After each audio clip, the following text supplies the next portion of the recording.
Tayo po'y magluluto ulit ng chicken liver, adobong chicken liver.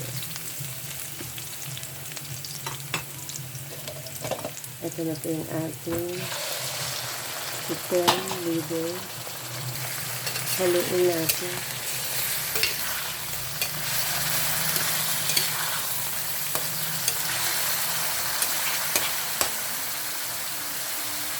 Lagyan natin ng paminta.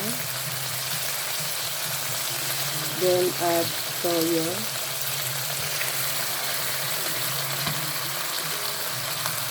At vinegar. At pampalasa. Then i-mix natin.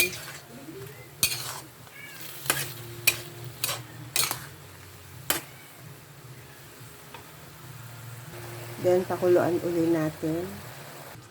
Luto na po ang ating chicken liver, adobong chicken liver.